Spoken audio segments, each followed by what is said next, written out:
Holy Cross has allowed anybody to participate. It has not been a closed society.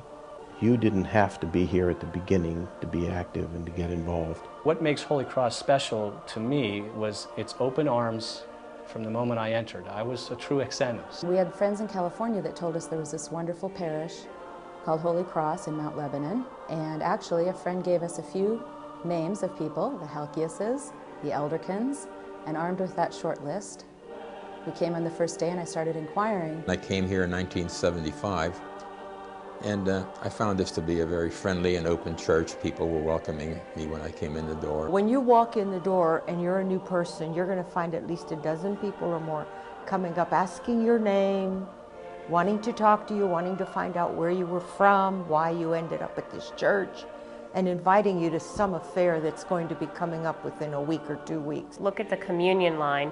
We have so many converts at Holy Cross Church. So we have lots of blonde hair and blue eyes.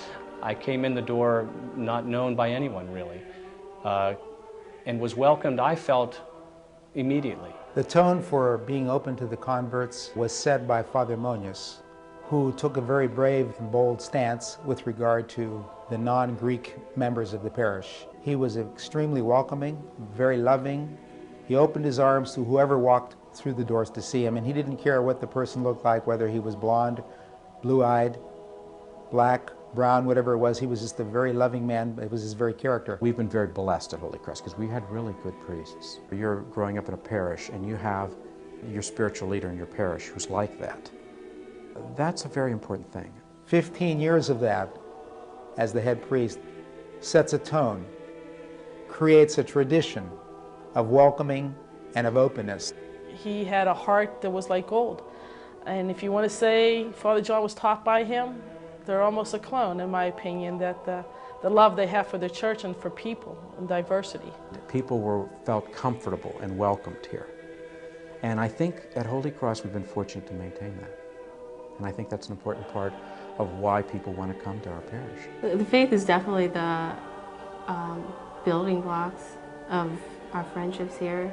We all go to Sunday school together and talk about what we feel about God and our religion. To appreciate Orthodoxy, you have to really learn all of the symbolism and all of the things that the ways that we worship, and the children learn those in Sunday school.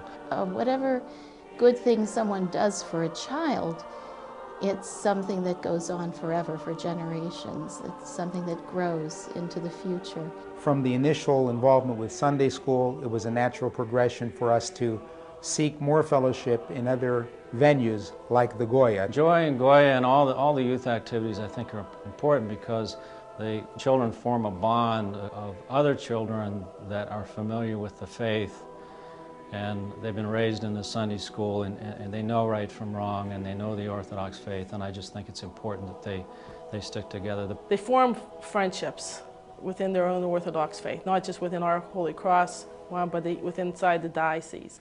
I love it. I love everything about it. The people, the kids are amazing. Everyone's so nice. And this is where the rubber meets the road. This is where they interact with each other. This is where they learn from each other and from people who care about them. You form relationships that will stay forever because you have that same common goal, your faith. You have a different relationship, I think, because you're closer with them. You've grown up with them all your life, and you just have a special bond. The children that they meet through Goya, through Joy Club, become their friends for life. So you can walk back into Holy Cross after you go to college, after you work, and come back here and you still have those same faces, and you just pick up a story so you were talking about when you were young.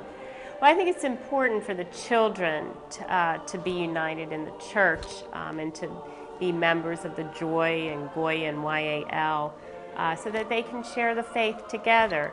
And also, you know, there's nothing wrong with a little Brooks and Yes going on there. It was an all-Goya bridal party one time here. Everybody was from the Goya years, and they were in their 20s. So they kept those friendships. It's very important for community to be inclusive. And I think at Holy Cross, that's probably our greatest strength. We're inclusive. People that come here don't feel alienated, they don't feel left out. We're more than a building, and we're more than just a place to come on Sundays. That is in my mind, God's hands and arms. The women here are the most faithful. You know, they're the ones that came to the cross and stayed there while the men were hiding in the hills. Their faith is deepest, and they show it by their loving actions. Philoptochos is, you know, true friends of the poor. The Philoptochos is the heart of the church, pure and simple. The women of our church are probably the most important facet of our whole church's existence and our whole community's existence. Our Philoptochos embodies the best ideals of Christianity, both in terms of the active practice of their faith, through giving to the poor, and through the service of hospitality and philanthropy that they offer to others. They were the ones that convinced, quote, the men what had to be done, because they had the vision and they had the pisti, the faith. Anytime that there's a need for families, for people to give to them, they respond to that need. They have functions and everything to raise money to give to the needy. I think that Philoptochos was the primary reason that this community center was built. They stepped forward as an organization, along with several of our parishioners. This community center today is responsible by the forward thinking of the Philoptochos, and to set the example for people to come forward and give as an organization. We jokingly refer to ourselves as the baklava queens, or the people that helped build the church with the baklava. And in the early days, those ladies would make baklava. And I'm saying the very early days of the church. They sold it for 15 cents. They made the most wonderful pastry, but behind it all was they saved every penny so that it could be used for the good of Philoptochos. And I can say this, that after 25 years, our Philoptochos has never turned down any request that I have ever made, not even once. I can remember other churches that I have been a part of where I would ask for something, and it might have been a very small thing, but they would not want to give the money because they didn't feel that it would be good for them to give their money away that way. They only wanted to give it in a certain way. Our Philoptochos has always been extremely generous. Philoptochos has, of course, is always the right arm of the church. They do so many charitable things. They help the priest in all of the projects that he has, and all of the mission projects that we've done. Philoptochos has been right at our side. It's wonderful to help the child from Cyprus, to help a missionary priest in some faraway country, or to send clothes or some kind of help to a disaster area. By doing that, we felt fulfilled, that we were showing that we appreciated what we did have. We weren't just living, we were serving. But the fact of the matter is, we have an understanding here at Holy Cross that if we're going to be blessed, if we're going to receive blessings, we have to always be willing to do the same ourselves, to give out, to give back. And I think this has been the spirit of our parish. We've not thought of holding on to something. We feel that our blessings come in the expenditure not only of our energies, not only of our time, but also of our resources. And that's been a tradition of our parish. In one sense, we're always poor, but in another sense, we're the richest parish in the Archdiocese. Well, I feel like the Holy Cross family is my family.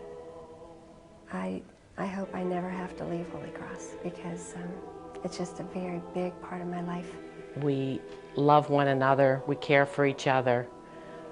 We grew up together, and we went to each other's weddings, and we had our children grow up together, and it made a great deal to us. The Cronises were my godparents who were involved in the church.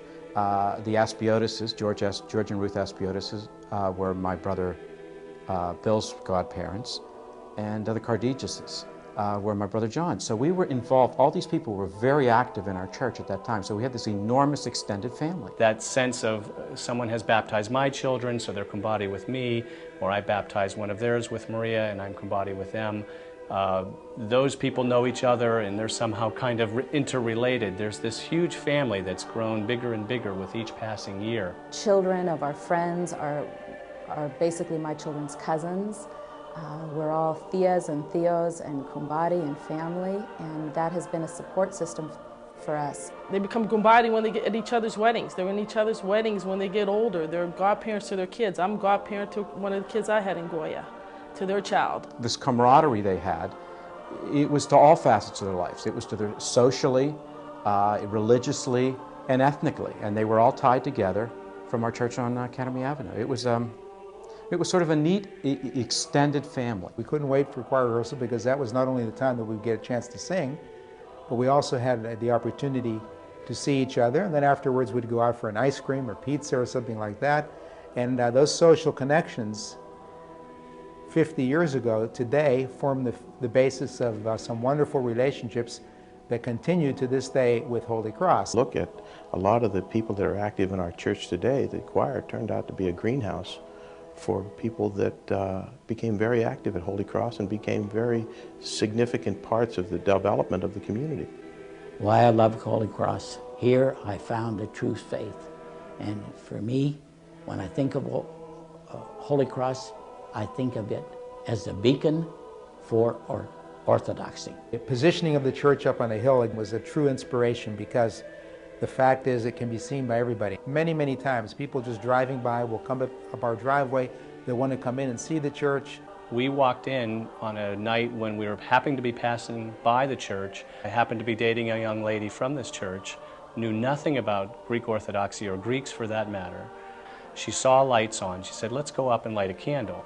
We came up, we went into the nave or sanctuary. It was very quiet. You know how the church is dark and the candles are flickering. There was a hush, and there was a peace here that I had never really experienced so fully before. And I sat in that pew with her, and for some unmistakable reason or some mysterious reason, began to cry like a baby. I mean, it just hit me. And I never forgot that moment. I do come back to it many times and think there was a spirit about this place, about this church, that hit me from the very beginning. And so when we talk about the parish that is a light on the hill, people can see the parish and they can see the light and they can be drawn to it.